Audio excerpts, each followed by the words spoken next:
Savoir communiquer, c'est super important et encore plus dans notre génération où il y a de plus en plus de monde qui reste cloîtré dans leur chambre, derrière les réseaux sociaux, à jouer à des jeux vidéo ou à ne pas interagir avec le monde extérieur. Et peu importe ce que vous faites dans la vie, dans tous les cas, vous aurez besoin de communiquer. Et je trouve que c'est important de parler de ça. J'ai jamais été un super bon communicant. J'ai jamais été à l'aise pour parler en public. Je me rappelle depuis la première fois que je devais parler en public, c'était pour un exposé. Je pense comme la plupart des gens qui regardent cette vidéo.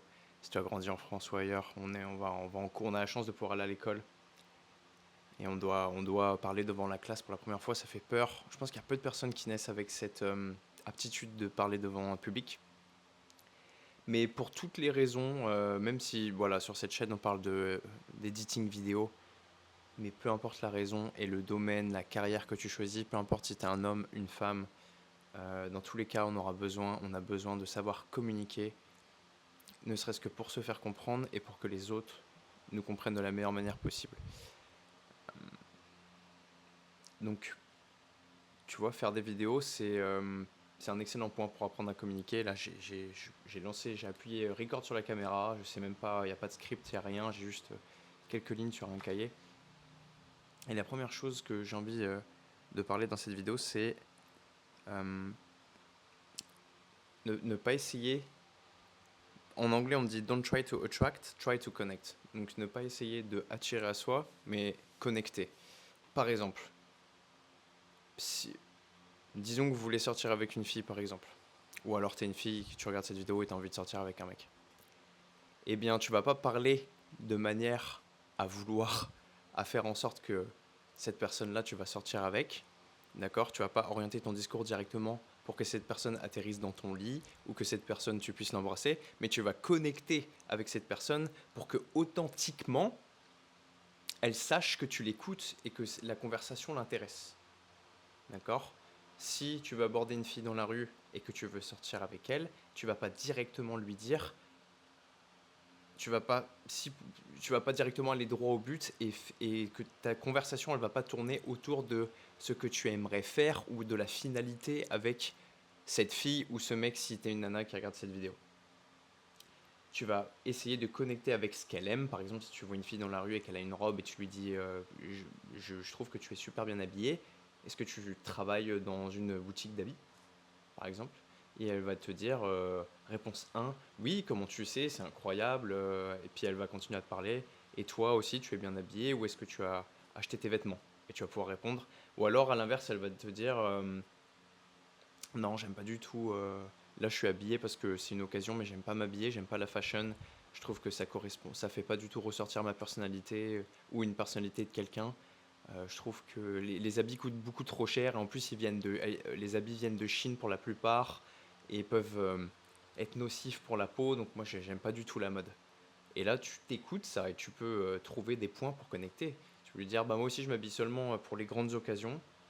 Vraiment, la fashion, c'est pas mon truc. Je suis vraiment. Si je pouvais vivre tout le temps torse nu dans les bois, ça m'irait. C'est bizarre ce que je viens de dire, mais c'est authentique. Donc là, tu connectes directement. J'essaye pas. Même si de base, je venais pour aller voir la fille, et si possible, la finalité, c'est quoi? C'est avoir un rendez-vous avec elle, avoir son numéro de téléphone, sortir avec, passer une nuit avec, peu importe. C'est ça la finalité. Mais la discussion ne tourne pas autour de la finalité. La discussion tourne autour de je connecte avec ce qu'elle me dit. Et ça marche pour tout. Ça marche pour des cold calls, ça marche pour si tu veux sortir avec quelqu'un, ça marche dans les interactions de tous les jours. D'accord? C'est s'intéresser authentiquement à la personne et à ce qu'elle dit. Donc ne pas essayer d'attirer, mais essayer de connecter au maximum de manière authentique. Deuxième point pour améliorer sa communication, c'est lire des livres. Lire des livres, ça va enrichir le vocabulaire. J'ai jamais aimé lire des livres. Le premier livre que j'ai lu, c'était Père riche, Père pauvre. Père pauvre, Père riche peut-être, je ne sais plus. Livre de développement personnel et de finance surtout. Et c'était la première fois que j'avais une lecture qui m'aidait à l'instant T. Parce qu'à l'école, c'est voilà, des lectures théoriques où moi, je n'étais pas assez mature pour connecter avec pour connecter avec ce qu'il y avait dans le livre, peut-être. Mais là, après avoir lu ce livre, waouh, il y a des points qui m'ont tout de suite amélioré ou qui ont flanché la manière dont je réfléchissais. Euh, Tu vois, je fais encore beaucoup de fautes de grammaire, hein, très certainement. Lire des livres, c'est super, surtout si ça vient nourrir ce que tu veux faire dans le futur, parce que ça va t'améliorer avec de la culture, mais ça va enrichir ton vocabulaire. Quand on veut être un bon communicant, plus on a de vocabulaire, plus on est impactant, plus on est quelqu'un qui peut avoir euh, de ressources pour convaincre, pour influencer les personnes avec qui l'on parle. Donc lire des livres. Personnellement, si je prends ça dans mon expérience personnelle, parce que j'ai pas énormément lu de livres en français, mais par contre quand j'ai terminé les études et que je voulais absolument maîtriser l'anglais pour partir à l'étranger, j'ai lu des livres directement après Père riche, Père pauvre. Tous les livres que j'ai lus quasiment ont été en anglais. Et ça m'a permis d'avoir énormément de vocabulaire et de maîtriser un anglais. Voilà, après 3 à 6 mois de lecture, tous les jours, les gens m'ont dit, mais pour un Français, tu parles vraiment bien anglais. Et franchement, ça vient des livres. La plupart du vocabulaire que j'ai acquis vient des livres. T'es pas obligé de lire la Bible, hein, la langue n'est même plus utilisée dans ce genre de manuscrit. Ne pas se forcer à lire des livres juste pour accroître son vocabulaire, mais lire des livres justement qui ont une thématique qui pourrait t'aider dans ce que tu veux faire dans le futur. Et pour enrichir son vocabulaire, je trouve que c'est vraiment génial. En plus, tu as une petite technique, ça t'aide à t'endormir. Si tu as des soucis de sommeil comme moi, avant de t'endormir, tu coupes les portables 1 heure avant de t'endormir et tu lis un livre. Vraiment top. Pour plusieurs raisons, parce que tu as les vibrations de ton cerveau qui permettent de acquérir et de mémoriser les informations que tu lis. Donc encore une fois, si c'est connecté avec ce que tu veux faire plus tard, développement personnel ou autre, c'est super bien. Et en plus, pas de lumière bleue. C'est vraiment top comme routine pour s'endormir, je trouve. Voilà, lire des livres, ça m'a énormément aidé, surtout pour apprendre une langue, pour apprendre l'anglais, pour enrichir son vocabulaire. Si tu veux être un meilleur communicant, c'est ce qui te rendra plus impactant. Voilà.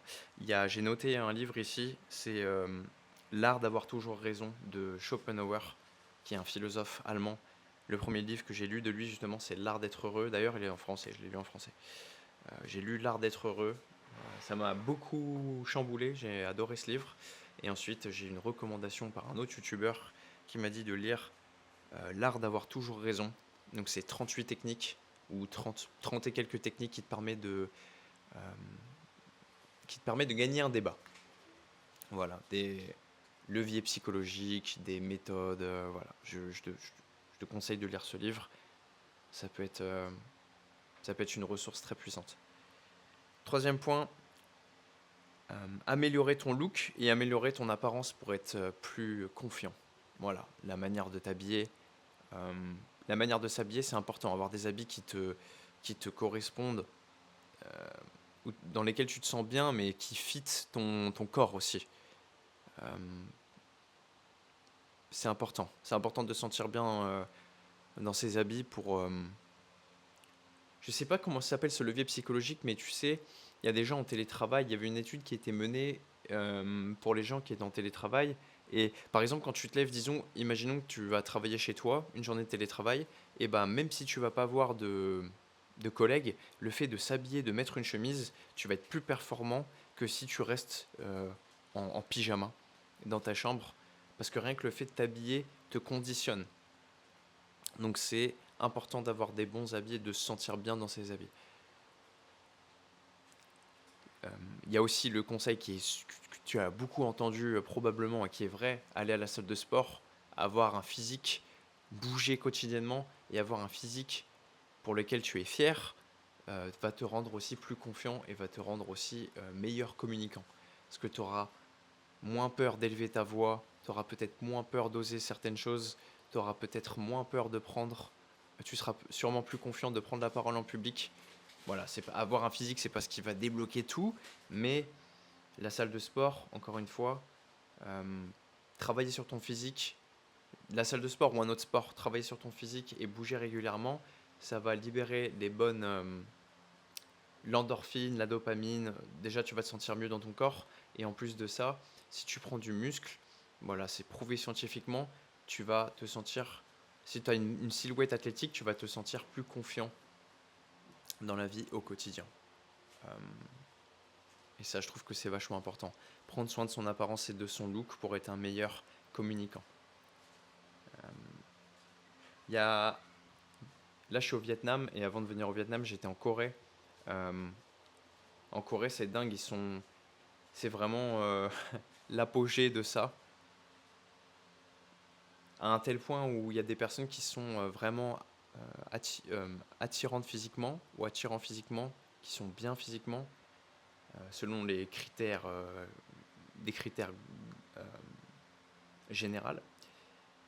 Mais à tel point le niveau de l'apparence il est élevé là-bas, une personne moyenne va se sentir pas bien dans ses baskets parce qu'elle peut toujours faire mieux. C'est pour ça que là-bas il y a la culture de la chirurgie esthétique, etc. Enfin, c'est vraiment un truc de malade. Et par exemple, je voulais dire cette anecdote-là, je voulais parler de cette anecdote-là parce que imaginons que deux personnes qui sont sur le même job, qui ont les mêmes niveaux de compétences pour le job, eh bien, ils vont pas sélectionner une personne. Imaginons il y a un poste pour deux personnes sélectionnées. Eh bien, ils vont pas choisir la personne qui ont des hobbies particuliers comme on peut le faire en Europe ou alors des hobbies peut-être plus culturels par rapport au poste en question. Ils vont prendre d'office la personne qui a la meilleure apparence. Euh, Vraiment, la culture de l'apparence, la culture de la beauté, c'est vraiment quelque chose en Corée. Euh, Moi, j'ai vraiment été surpris par rapport à ça. Donc voilà. Soigner son apparence. Donc lire des livres, connecter, ne pas essayer d'attirer lorsqu'on parle, lorsque l'on communique. 2, lire des livres pour enrichir son vocabulaire. 3, soigner son apparence. Et 4, faire du contenu devant une caméra, parler devant une caméra. Alors vous n'êtes pas obligé de mettre la vidéo en public, la vidéo elle peut rester en privé, il n'y a pas de souci. Mais allumer une caméra comme ça, vous avez vu, vous n'avez pas besoin de vidéo et de monteur vidéo. Vous pouvez directement filmer la vidéo comme ça, press, on arrête, on poste la vidéo, elle n'est pas parfaite, c'est pas grave. En plus, si vous mettez la vidéo en public, vous pouvez avoir des feedbacks, ce qui est bien. Tu vois, moi, dans le feedback, il y a ma copine qui passe, c'est sûrement le bordel dans la cuisine, là, derrière moi, j'ai même pas regardé. On s'en fout, quoi. Ce qui est important, c'est les gens, ils vont être sur vos vidéos, sur vos contenus, si tu as l'intention de créer du contenu, euh, par rapport au message que vous divulguez, par rapport au message que vous mettez dehors dans le monde. Donc je pense qu'on est beaucoup à être trop perfectionniste, à vouloir la meilleure qualité d'image, le meilleur audio, le meilleur ci, le meilleur ça. Mais parler devant une caméra, ça permet de s'améliorer. Je me rends compte que je fais énormément de fautes, surtout en français. Il y en a une que je fais souvent, c'est les si n'aiment pas les ré. En gros, je dis beaucoup si j'aurais, alors qu'on dit si j'avais. Je fais énormément cette faute-là en français. Et lire des livres et le fait de me filmer, ça a permis de corriger cette erreur-là. J'espère que je ne l'ai pas faite dans cette vidéo. Et voilà concernant les 4 points pour être un meilleur communicant, pouvoir communiquer d'une meilleure manière, faire passer un message d'une meilleure manière et se vendre d'une meilleure manière, parce que j'ai parlé de dater quelqu'un, de sortir avec une fille ou avec un mec, mais ça peut être aussi chercher et trouver le job de tes rêves. Même si tu es monteur vidéo ou même si tu veux faire un job qui ne nécessite pas d'aller devant une foule de gens ou de prendre la parole en public, dans tous les cas, il va falloir que tu saches te vendre. Il va falloir que tu saches te vendre. Et pour savoir se vendre, il faut savoir communiquer. Et pour savoir communiquer, eh ben, il y a des principes euh, et surtout de la pratique. Et c'est pour ça que ces points-là, ils sont, je pense, essentiels pour devenir un meilleur communicant. Voilà pour moi aujourd'hui. J'espère que cette vidéo elle a été utile pour certaines personnes. Et puis je vous vois dans une prochaine vidéo. Peace.